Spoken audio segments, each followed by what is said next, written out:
গ্রামটা খুব শান্ত, কিন্তু শান্তির ভিতরে লুকিয়ে ছিল অদ্ভুত এক রহস্য। মাহির একজন সাধারণ মাদ্রাসা শিক্ষক। সংসারে তার স্ত্রী আয়েশা আর ছোট এক মেয়ে নুসরাত। সুখে শান্তিতেই চলছিল তাদের জীবন। একদিন ফজরের নামাজ পড়ে বাড়ি ফিরতেই মাহির দরজার সামনে একটা খাম দেখতে পেল। খামের ওপর লেখা, তোমার পরিবার বিপদে আছে, সত্য জানতে চাইলে আজ রাত 12টায় পুরনো বটগাছের নিচে এসো। মাহির প্রথমে ভেবেছিল কেউ মজা করছে, কিন্তু আয়েশা হঠাৎ বলল, গত কয়েকদিন ধরে কেউ যেন আমাদের বাড়ির আশেপাশে ঘোরাঘুরি করছে। মাহিরের বুক ধক করে উঠল। রাত 12টা বাজতেই সে চুপি চুপি বের হল। পুরনো বটগাছের নিচে পৌঁছে সে দেখল মাটিতে পড়ে আছে একটা পুরনো লকেট। লকেট খুলতেই ভিতরে তার মেয়ের ছবি। ঠিক তখনই পিছন থেকে একটা কণ্ঠ, তুমি দেরি করে ফেলেছ। মাহির পিছনে তাকিয়ে কাউকে দেখতে পেল না। হঠাৎ দূরে একটা কালো ছায়া দৌড়ে পালিয়ে গেল। সে বাড়ি ফিরে দেখে দরজা খোলা।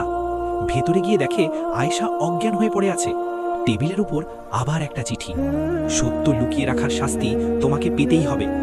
মাহিরের মাথায় যেন বাজ পড়ে। কোন সত্য? সে তো কারো ক্ষতি করেনি।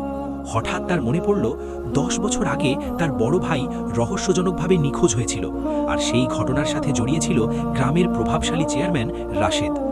মাহির কি তবে সেই পুরনো ঘটনার জন্য শাস্তি পাচ্ছে? ঠিক তখন ফোন বেজে উঠল। উপাস থেকে কাঁপা গলা, তোমার মেয়েকে বাঁচাতে চাইলে কাল সকালেই পুরনো ফাইল খুঁজে বের করো। মাহির পুরনো আলমারি খুলে তার ভাইয়ের রেখে যাওয়া ডায়েরি খুঁজে পেল। ডায়েরির ভেতরে ছিল বড় এক দুর্নীতির প্রমাণ।